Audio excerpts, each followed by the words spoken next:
ये question capacitor का 2019 paper 1 में आया है। इस क्वेश्चन को मैं आसान क्वेश्चन ही मानूंगा। आप में से जितने स्टूडेंट ने आईआईटी की तैयारी की है, कहीं ना कहीं क्लास में आप लोगों को करवाया गया होगा ये क्वेश्चन। आप लोगों को याद हो कि एक कैपेसिटर होता था, पैरेलल प्लेट कैपेसिटर, उसके अंदर डाइलेक्ट्रिक वेरी करता था।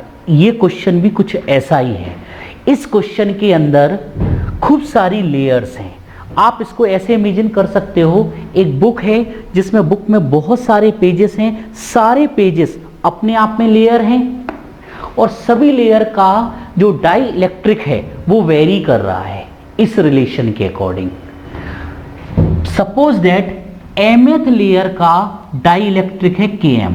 हम x का भी मान सकते हैं, Km बोल सकते हैं, m की जगह x, तो x लेयर का जो x डिस्टेंस पर जो लेयर होगी उसका डाइलेक्ट्रिक कितना होगा Km। तो यहां पर सभी पॉइंट पर ऐसे में जाने पर डाई इलेक्ट्रिक की वैल्यू क्या हो रही है, चेंज हो रही है। यदि सभी जगह सेम होता तो हम लोग क्या लिखते, A epsilon naught upon D into K। Dielectric vary कर रहा है तो हम लोगों को क्या करना चाहिए, किसी भी जनरल x पर एक dx लेना चाहिए।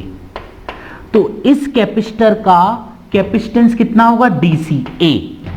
एरिया तो सभी का सेम होगा, सारी जितनी भी लेयर्स आएंगी सभी का एरिया सेम होगा, एप्सिलॉन नॉट। इसका डाइलेक्ट्रिक कितना है, K अपॉन सेपरेशन dx।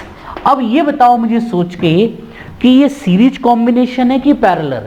हम लोगों ने एलिमेंट ऐसे में क्यों लिया, ऐसे में क्यों नहीं लिया, क्योंकि डाइलेक्ट्रिक x के अकॉर्डिंग वेरी कर रहा है, m के अकॉर्डिंग। तो यहां पर आप सारे dx dx dx dx dx dx को देखोगे तो सबसे सेम चार्ज फ्लो होगा, सेम चार्ज फ्लो होगा। तो हम लोग क्या बोलेंगे इसको, सीरीज कॉम्बिनेशन। और सीरीज कॉम्बिनेशन में क्या होगा, 1 upon C effective equal to 1 upon DC1 plus DC2 ऐसे लिख सकते हैं हम लोग, या फिर इसको इंटीग्रेशन 1 अपॉन DC।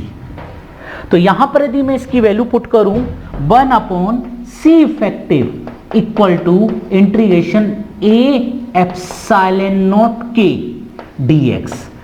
अब कहीं से हम dx और k में रिलेशन निकाल लें तो हमारी प्रॉब्लम सॉल्व।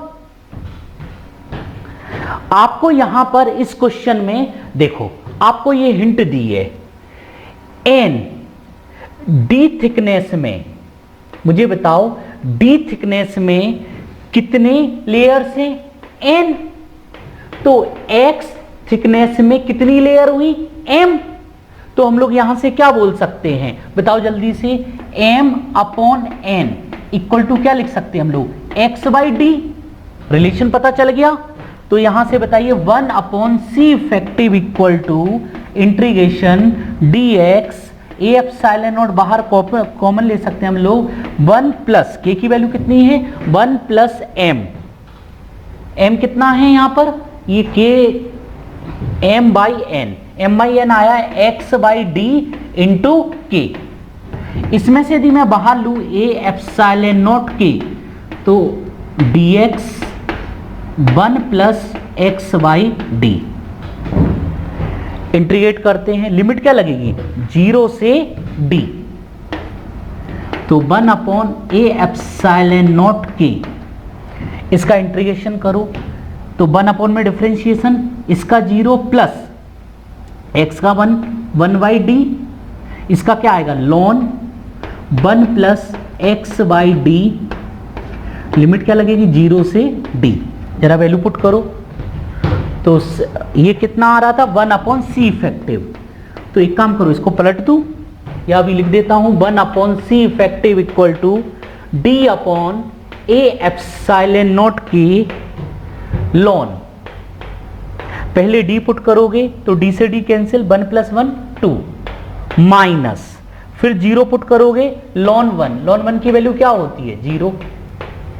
लॉन 1 की वैल्यू 0 होती है। तो ये सी इफेक्टिव हो गया A एप्सिलॉन नॉट के d लॉन 2।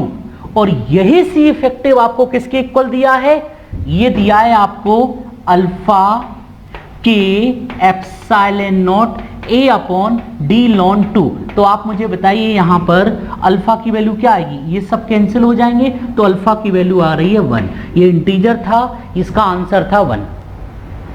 टफ क्वेश्चन नहीं है। आप यदि देखो कॉपी में से तो आप सभी लोगों के सर लोगों ने, टीचर लोगों ने ये क्लास के अंदर करवाया हुआ है।